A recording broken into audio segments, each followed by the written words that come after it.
Muy buenos días y muy agradecida por su presencia. ¿Por qué escogí hablar sobre doña Zoraide? Bueno, doña Zoraide fue mi profesora. Fue una persona que admiré muchísimo y que quiero que su trayectoria sea conocida y que se le recuerde como la gran pianista que fue. Se puede decir que doña Zoraide Cayano de Mafutis es una de las primeras mujeres profesionales de la música en nuestro país. Fue una pianista destacada, muy respetada en el medio musical por su talento y su dedicación.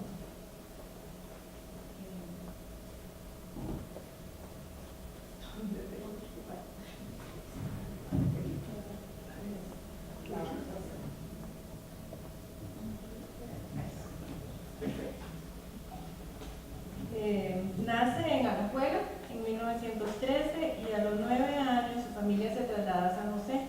Concluye la primaria en la Escuela Vitalia Madrigal y realiza los estudios secundarios en el Colegio Superior de Señoritas, en donde sobresale siempre como una alumna de honor. En 1936 se unió en matrimonio al violinista Raúl Cabezas y sus 3 hijas se dedicaron profesionalmente a la música. Falleció en 1986.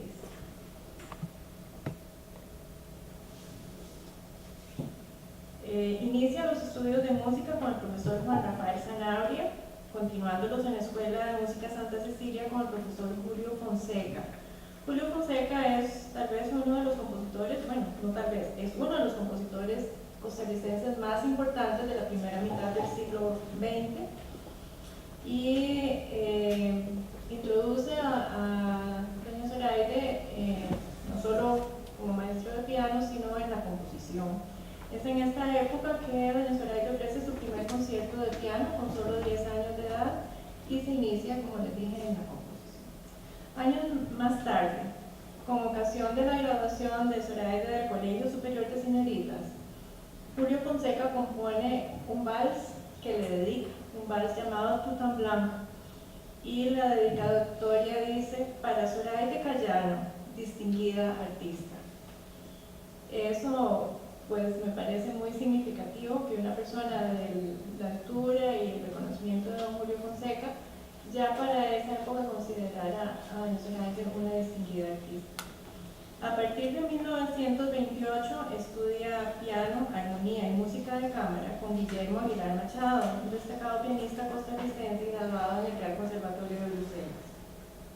En la Escuela de Música Santa Cecilia obtiene el certificado de aptitud en teoría, solfeo, dictado y piano, y en 1937 se le otorga el certificado de idoneidad especial para la enseñanza de la música por el jefe técnico de educación primaria de la Secretaría de Estado en Educación.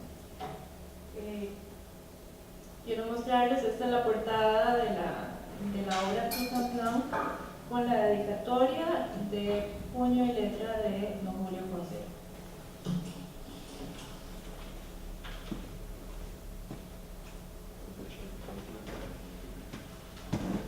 En el Colegio de Señoritas se destacó, como les mencioné, como alumna de honor, pero particularmente parece que era extraordinaria en matemáticas. Ganó el primer premio en un concurso de matemáticas y de ahí en adelante me comentaba una de las personas a las que entrevisté que si sabían que doña Zoraide iba a estar en el concurso, nadie más se inscribía porque ella iba a ganar el concurso. En la Escuela de Música Santa Cecilia obtuvo un primer premio de solfeo. Fue socia fundadora de la Asociación de Cultura Musical, que le confiere el título de socia honoraria en abril de 1941. Fue profesora fundadora del Conservatorio Nacional de Música del Ministerio de Educación Pública, lo que hoy es la Escuela de Artes Musicales de la Universidad de Costa Rica, donde laboró desde 1942 hasta su retiro en 1974. En 1966 se le otorgó la categoría de catedrática como reconocimiento a su labor artística y experiencia profesional. Después de su jubilación, la Escuela de Artes Musicales la nombró profesora emérita. Con el propósito de presentarles a ustedes la amplia labor artística realizada por Zoraide Cayano. La exposición se ha organizado considerando las diferentes actividades musicales en las que participó, aunque en algunas de ellas participó muy brevemente. Este es el caso de la composición, por ejemplo, pues solamente se conocen 2 obras de juventud, siendo alumna de don Julio Fonseca. En otros casos, como son su actividad como pianista acompañante y música de cámara y la docencia, son actividades que se mantuvieron durante toda su vida.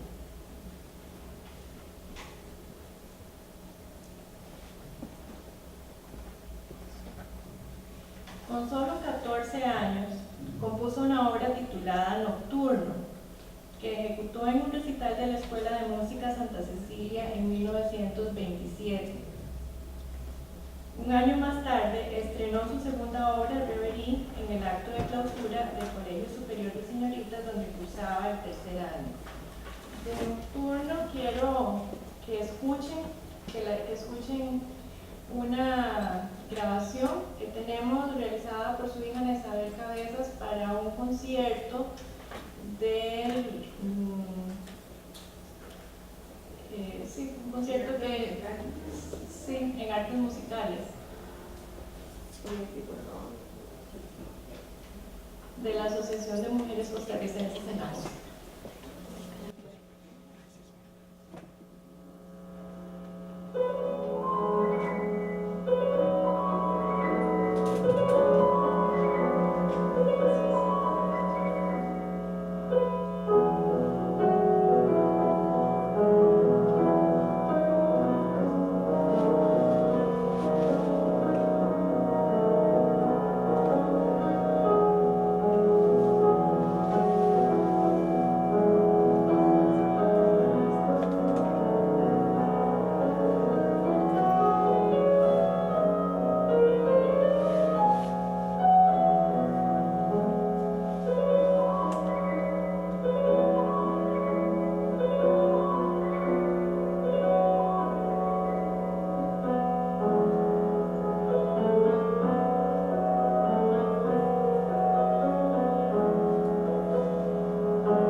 Sería la primera página de Nocturno.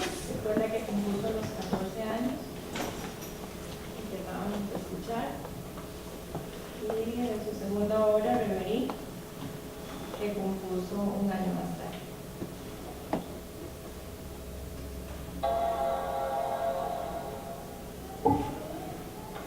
La segunda faceta de Zoraide Cayano es ella como pianista solista.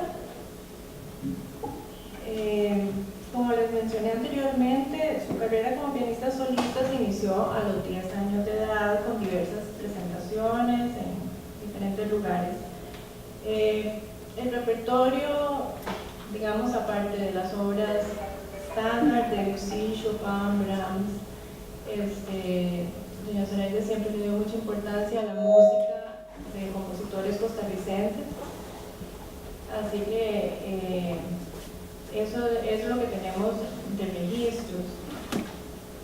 Tocó en 1938 en el Teatro Nacional el concierto número 20 en re menor de Mozart con la Orquesta Sinfónica de la Asociación de Cultura, y hay registros de otras ocasiones en que repitió este concierto. Esta todos, la de compositora y la de pianista solista, no son actividades que ella continúa el resto de su vida. Ella se dedicó más a las que ahora vamos a ver, que era como pianista acompañante, como docente, música para dos pianos también. Pero en muchas de las actividades que participó dentro del programa, que tal vez estaba acompañando a alguien también, ella tocaba sola. Así que eso quería mencionarlo.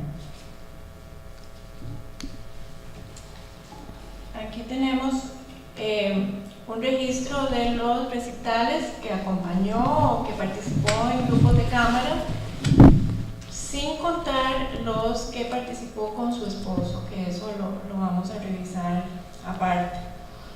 Doña Zoraide, como ven, fueron una cantidad de recitales completos bastante impresionantes, 60 recitales completos, también participó con tríos.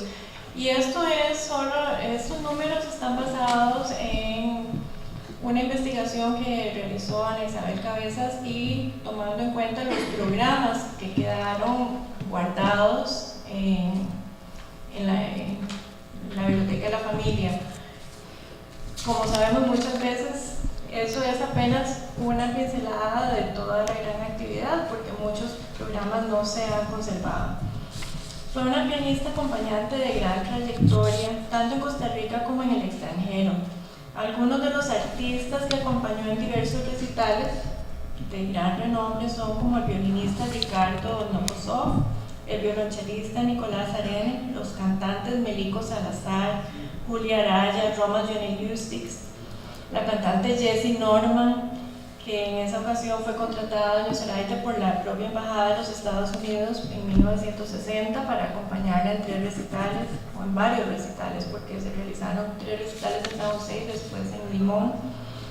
Y Marisa Landi, también una cantante argentina. Aquí, como pueden ver, este es el programa de uno de los recitales con Marisa Landi.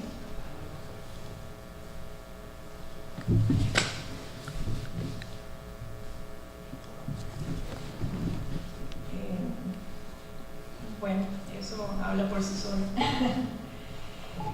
También, así como yo lo que hice fue como tomar pinceladas para dar un ejemplo en las actividades que participó. En 1932 en el Teatro Nacional ejecutó el trío de Julio Fonseca con el violinista Álvaro Antillón y el chelista Carlos Cambronero, y según consta en el programa fue un concierto dedicado totalmente a la música nacional. En 1936 realizó 3 conciertos en julio de 1936, el 20, el 27 y el 30 de julio, 3 conciertos con 3 programas diferentes, acompañando al tenor costarricense Melico Salazar. Melico Salazar, para los amigos, colegas que nos acompañan de otros países, es como el máximo cantante que ha tenido Costa Rica. Incluso uno de los teatros más importantes nuestros lleva su nombre, que hizo carrera internacional. Bueno, ese es otro programa con don Roma Johnny Justics, que fue un profesor alemán, un cantante alemán que vivió muchos años en Costa Rica, pues emigró a Costa Rica y compartía, bueno, prácticamente doña Zoraida lo acompañó en todos sus conciertos siempre.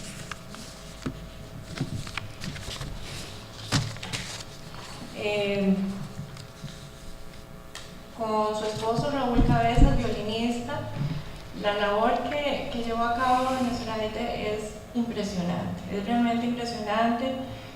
por lo que ustedes pueden ver de los números que ahí aparecen, pero además porque recorrieron todo el país tocando, dando a conocer la música, siempre con la mística de incluir en sus programas música costarricense. La labor cultural y educativa fue enorme, y entre los lugares que visitaron están, bueno, Punta Arenas, Limón, Turrialba, Liberia, que si tomamos en cuenta las condiciones para trasladarse, las condiciones de los lugares para tocar no eran las más adecuadas, pero igual ellos iban a todo lugar. Lo mismo se presentaron en el hospital psiquiátrico, como en el penal de San Lucas o en instituciones educativas. Yo estaba en el colegio cuando un día simplemente nos dijeron pasen al salón de actos, hay algo especial, y eran doña Zoraida y don Raúl que ofrecían un concierto maravilloso, pero ¿por qué? No sé, ellos simplemente estaban siempre disponibles para tocar donde nos invitaran. Y así como tocaban en estos lugares, tocaban en la Asamblea Legislativa, tocaban en presidencias de embajadores, el embajador de Francia, el embajador de Italia, en el Teatro Nacional. En múltiples ocasiones pagaron de su propio bolsillo el traslado del piano para poder tocar. Como ejemplos, como les digo, que yo simplemente resaqué algunas cositas. En 1938, en el Teatro Nacional, un concierto dedicado al señor presidente de la República, licenciado Ricardo Jiménez y su gabinete. Y en esa estrenaron la sonata en si menor para violín y piano de Julio Fonseca. En 1944, en el Teatro Nacional también, un concierto en homenaje a la memoria de Agustín Barrios, el famoso guitarrista y compositor paraguayo. Y en esa ocasión presentaron la primera audición en Costa Rica de la sonata Opus 45 de Grieg. Y en 1970, tal vez algo que fue realmente un evento que marcó historia en nuestro país, presentaron 3 conciertos con las 10 sonatas para violín y piano de Beethoven, en homenaje por el aniversario. Vamos a ver algunos de los programas. Este fue un programa totalmente dedicado a la música costarricense, y vean cómo la mayoría de las obras están dedicadas a don Raúl y doña Zoraida, que ponen obras para violín y piano.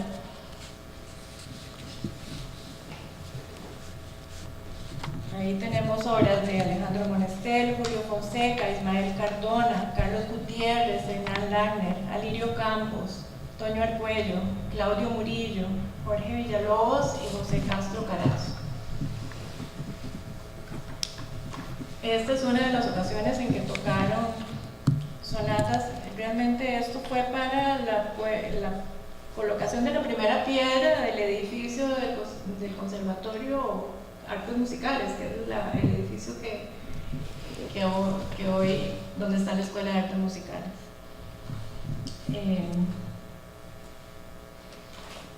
Esta es otra parte importantísima de la labor que realizaron como dúo. Conciertos por la radio, conciertos en vivo por la radio. Participaron con La Voz de la Víctor, con Radio Para Ti y con Radio Almatica.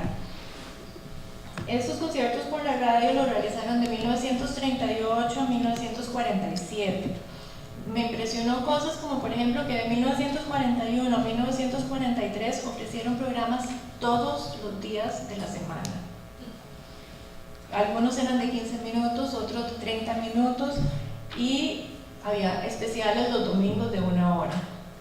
Frecuentemente en estos programas se incluían obras para piano solo también.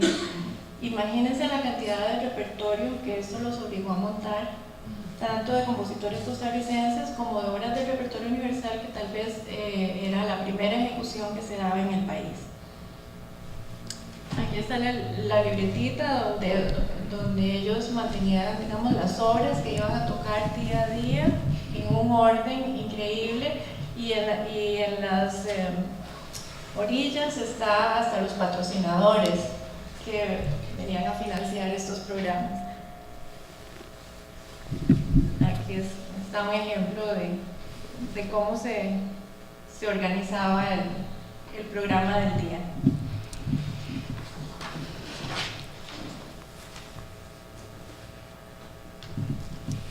Bueno, y otra de las actividades que doña Zoraida impulsó mucho fue la música para 2 pianos. Ella tenía 2 pianos de cola preciosos en la casa y creo que eso fue también una motivación. Formó dúos con Pilar Luzán, con María Clara Cuyel, ambas profesoras de la Escuela de Artes Musicales, excelentes pianistas, y el último dúo fue con su hija Ana Isabel Cabezas.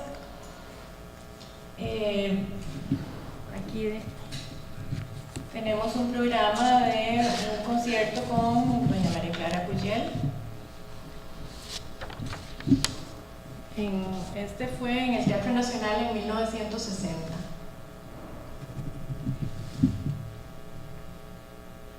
Y este fue en el auditorio de la Escuela de Artes Musicales en 1981 con su hija, con Ana Isabel Cabezas.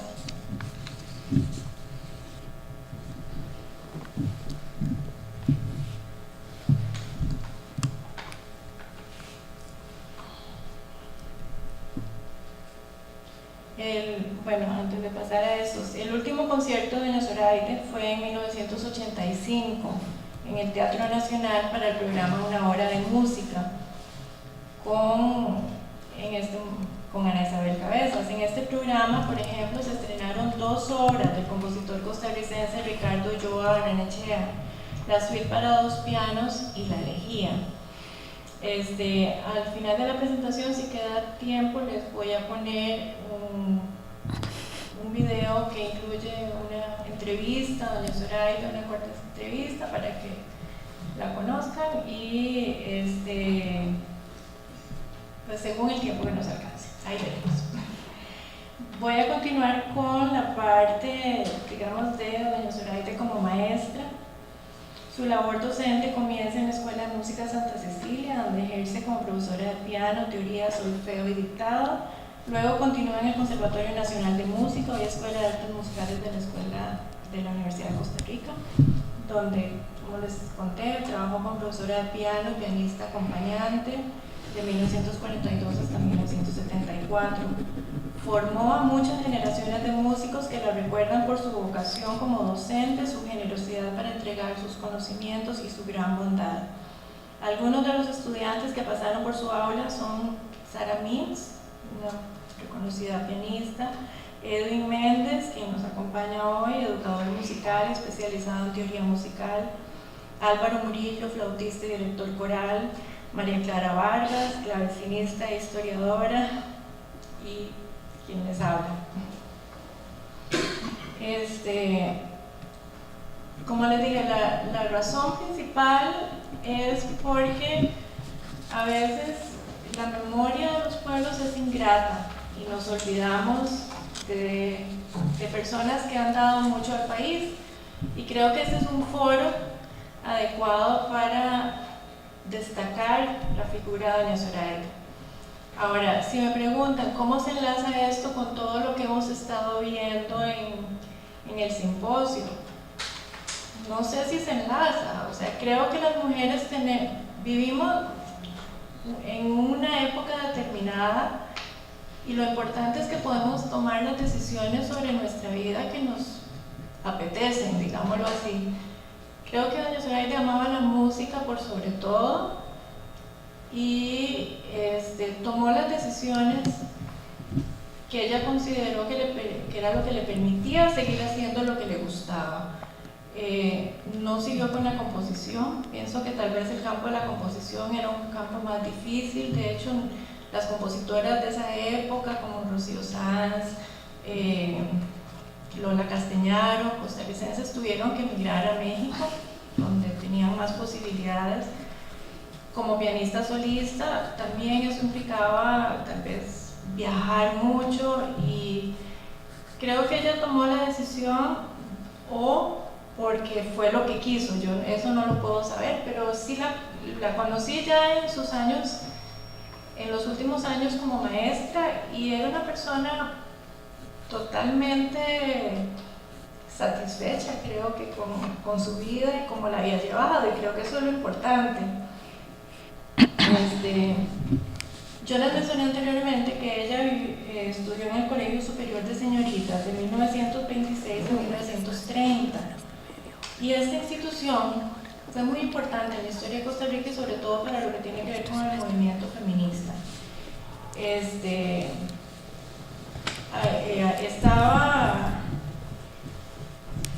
Había muchas, las maestras, las profesoras del Colegio de Señoritas eran personas muy intelectuales, muy de avanzada, creían en la reivindicación social y política de la mujer en la sociedad costarricense.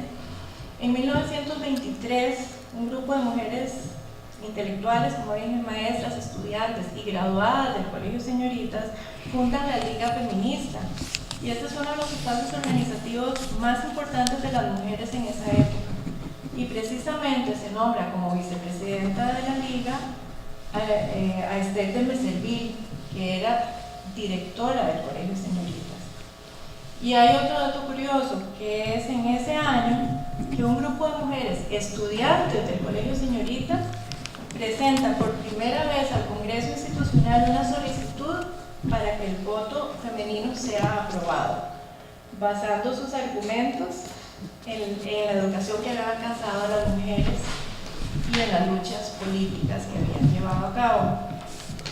Entonces, doña Zoraida se formó en este ambiente, en una sociedad que si bien tal vez era machista, con cánones patriarcales, pero también era una sociedad en que las mujeres luchaban por hacerse escuchar.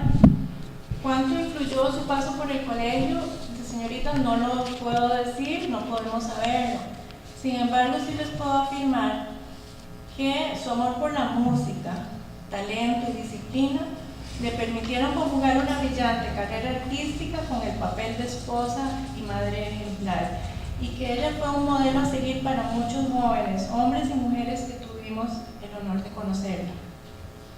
Muchas gracias a todos por escucharme, y también quiero agradecerle a Ana Isabel Cabeza, a Edwin Méndez, a Tania Vicente, a Olivia Maestre, personas que con sus aportes contribuyeron a que yo pudiera hacer esta presentación hoy.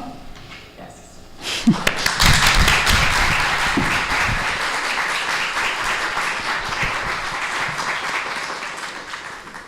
A continuación vamos a escuchar a la maestra Sandara Velázquez con su ponencia La legitimación del repertorio canónico en los concursos internacionales de piano, una perspectiva de género. La maestra Velázquez es una pianista originaria de México, quien inició sus estudios musicales a los 6 años. Posee una licenciatura en interpretación con mención honorífica por la Universidad Veracruzana y una maestría en interpretación por la Universidad Nacional Autónoma de México, donde paralelamente a su trabajo interpretativo presentó su investigación Los concursos internacionales de piano, instituciones para la legitimación del repertorio pianístico estándar. Fue alumna de los pianistas Alejandro Corona, Sergei Shishkov y María Teresa Frenk. Ha ofrecido recitales en México, Bogotá y Boston. Ha tomado clases magistrales y conferencias con Luca Quintore, Alexandre Mutuskin, Claudia Corona, Robert Koenig y Luis Ascut.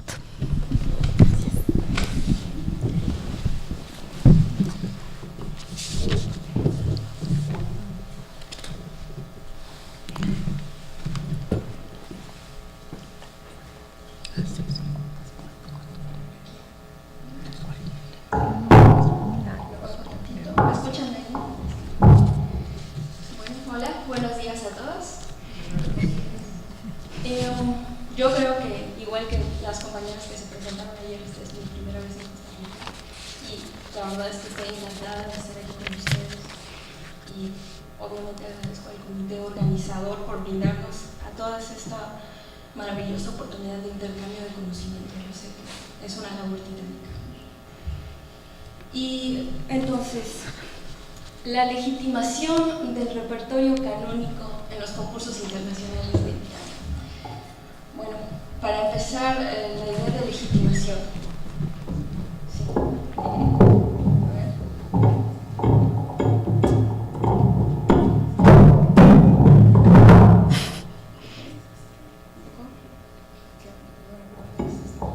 ¿Me escuchan ahí? Sí, más o menos. Okay. Bueno, para empezar, la idea de legitimación me llevó a hilar esta propuesta con nociones emanadas de la sociología y adaptadas a nuestro ámbito de conocimiento. Entonces, antes que nada quisiera aclarar un par de términos sociológicos. Entonces, bueno, sí, está confuso esto. Bien, primeramente uso el término campo. Entendamos campo como un sistema de relaciones que implica varios conceptos como agente, instituciones, autonomía y capital. Dicho sistema de relaciones es también un sistema de fuerzas y pugnas, donde los agentes se juegan su capital cultural, contribuyendo así, por su propio antagonismo, a la conservación de su estructura y, en condiciones determinadas, a su transformación. Después tenemos producción y reproducción cultural, entiéndase por los procesos de creación y después de difusión y perpetuación de los bienes culturales ya existentes. Por último, espacios de reproducción, aquellos donde sucede, al menos en nuestro ámbito, la interpretación musical, incluidos desde las salas de concierto hasta los espacios que nos dan las nuevas tecnologías. Y es que la larga historia de la música académica occidental se caracteriza por haber generado espacios específicos para la interpretación y la escucha estética. Esta tradición musical cuenta con múltiples espacios de reproducción que confluyen en la reincidencia del repertorio canónico, que está fundamentado precisamente en la reiteración circunscrita de determinadas obras y compositores de la literatura pianística. Este canon se ha establecido y preservado gracias a múltiples factores, entre los cuales aquí se propone uno. Ahora bien, cuando hablamos de concursos en general, aunque aquí nos vamos a acotar a los internacionales de piano, nos encontramos principalmente con dos corrientes de pensamiento. Por un lado, tenemos aquellos aportes que defienden la utilidad de los concursos. Por ejemplo, rápidamente, tenemos arriba On Preparation for a Piano Competition y El gran reto de la escena y la vida, entrenamiento para las competencias artísticas. Bueno, estos aportes analizan los concursos como plataformas ideales para la creación y enriquecimiento de las carreras artísticas. Por otro lado, podemos ver aportes como A Dysfunctional Culture, Competitions in Music, When Art is Judged by Rules of Sport, y, por ejemplo, A Look at the Competition Syndrome. Bueno, tan solo estos títulos nos expresan una seria preocupación por la incorporación de la competitividad en un área como la nuestra, artística, donde los valores estéticos son subjetivos. Bueno, si bien ambos lados de la balanza presentan excelentes argumentos y, no lo dudo, también varias certezas, dejan espacio para que este debate continúe por un largo rato. Por lo tanto, sugiero tomar un camino distinto y cuestionar a los concursos más allá de estas percepciones autoexcluyentes en su papel como instituciones partícipes del gran proceso de legitimación del canon pianístico, que es, sin lugar a dudas, mayormente europeo y predominantemente masculino. Esta perspectiva de análisis se apoya en tres razones fundamentales. Primeramente, me parece que los concursos actuales pueden ser categorizados como instituciones, ya que constituyen una práctica organizada en la que los participantes aceptan los términos de dicha estructura, Además, posee normatividad, límites, acuerdos, códigos y prácticas específicas. 2, y esto es muy importante, debido a su naturaleza, en ellos se delimita de forma deliberada y estricta, bajo criterios aún no del todo claros, el repertorio pianístico. Por último, son espacios definidamente legítimos con una amplia influencia en la comunidad musical y académica, especialmente gracias a su facultad de promover el éxito y el reconocimiento de los pianistas participantes, o galardonados, por supuesto. Y entonces veremos que son instituciones profundamente arraigadas en el pianismo, cuya solidez se ha debido a procesos históricos, entre otros, del desarrollo del espíritu de competencia. Es preciso recordar que el propio ánimo competitivo ha estado presente en la práctica musical mucho antes de su institucionalización a manera de concurso. Por ejemplo, primeramente está presente en el imaginario colectivo. Tenemos un pequeño ejemplo de la mitología griega cuando Marcias reta a Apolo, dios de la música, a un concurso. Tiene un desenlace fatal, ¿no? No veremos por tiempo, pero muy bien. Después, en la práctica competitiva de manera casual, ya muy famoso también el encuentro entre Mozart y Clementi durante el siglo XVIII, quienes tuvieron un pequeño encuentro en frente del emperador Joseph II, improvisando. Y ya entrado el siglo XIX, los dos pianistas más prominentes de aquel momento, Liszt y Thalberg, tuvieron un encuentro público interpretando sus propias composiciones. Bueno, la evolución y adaptación de estos primeros ejemplos a los avances y demandas del campo desembocó en la creación de los concursos modernos que se dio a finales del siglo XIX y a lo largo del XX.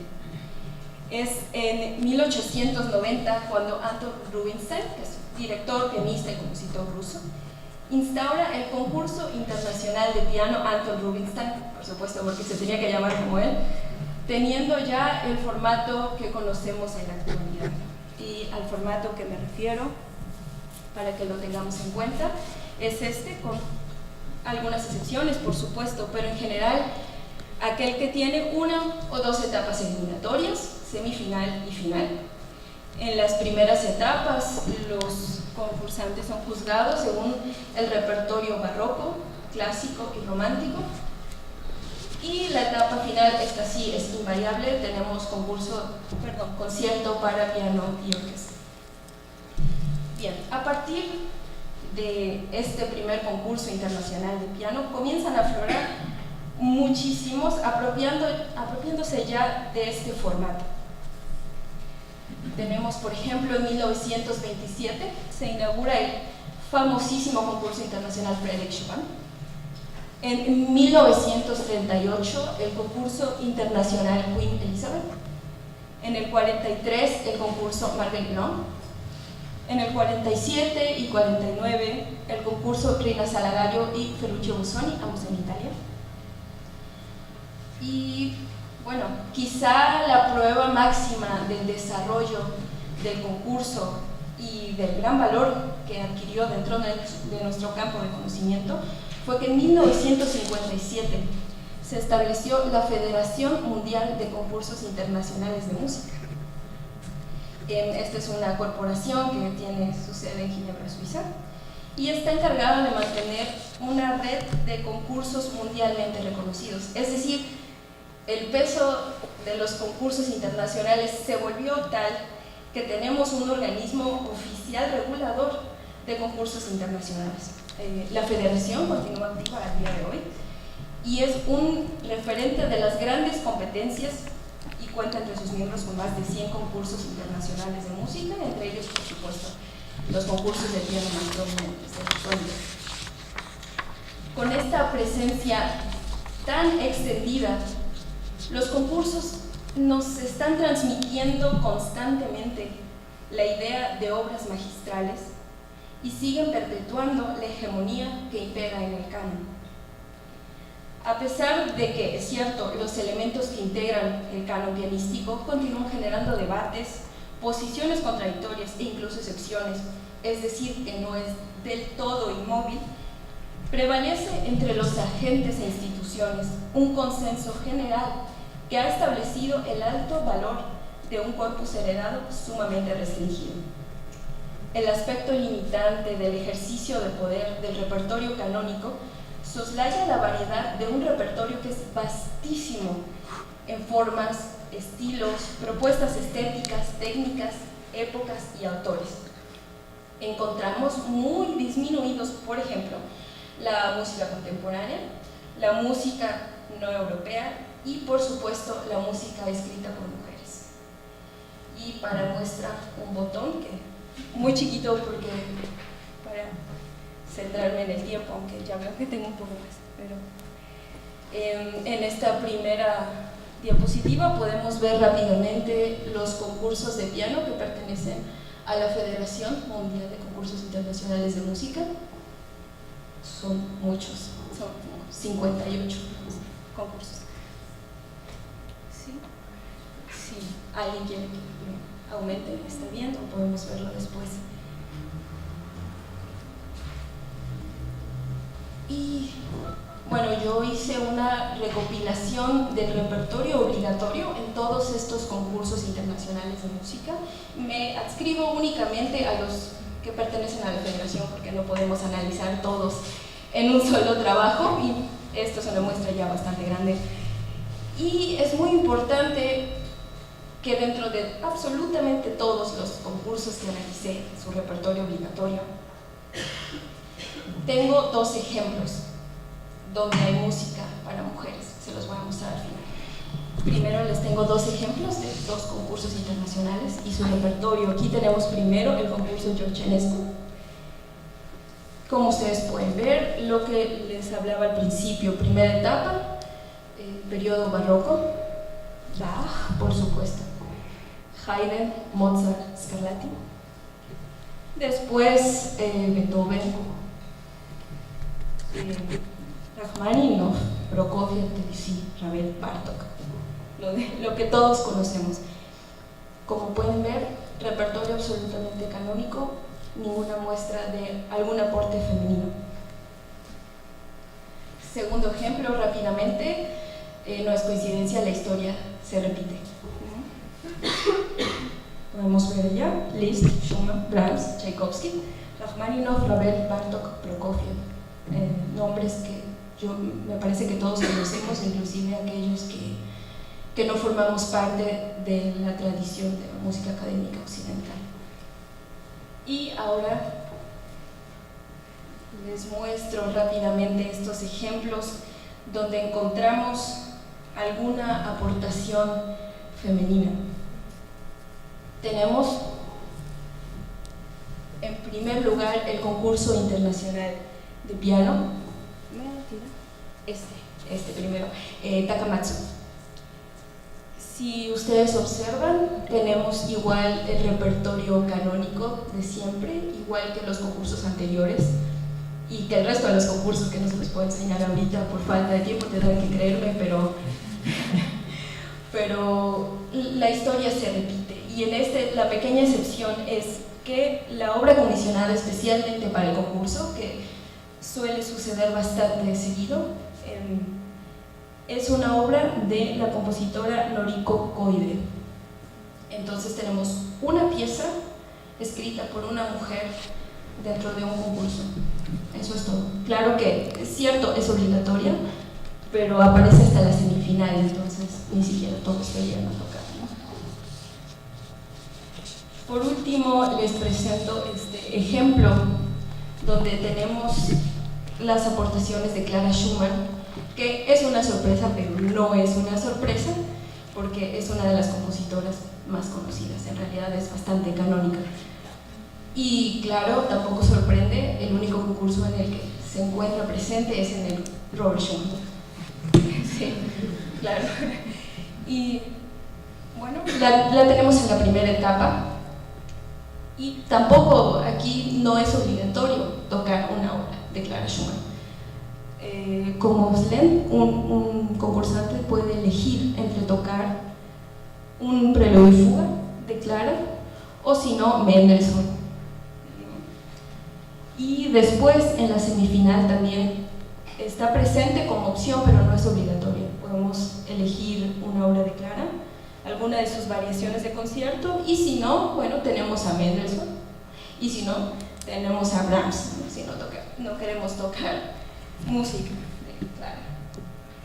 Ahora, me parece importante recalcar que la legitimación cultural de la que hablé al principio se basa en circunstancias como estas que les menciono. No es un acto incoherente o espontáneo, sino que tiene una fundamentación en los procesos de reproducción cultural, donde la intervención de instituciones definidas para dicha tarea es sustancial. Podemos decir que existe entonces una red entretejida de diversas instancias que sostienen entre sí las ideologías e ideales que dominan en nuestro campo, de manera que garantiza la permanencia de las obras canónicas junto a la continuidad de las prácticas y tradiciones propias de estas. A partir de esta posición hegemónica, el repertorio canónico logra que su existencia se perciba como una manifestación naturalizada. ¿Qué quiere decir esto?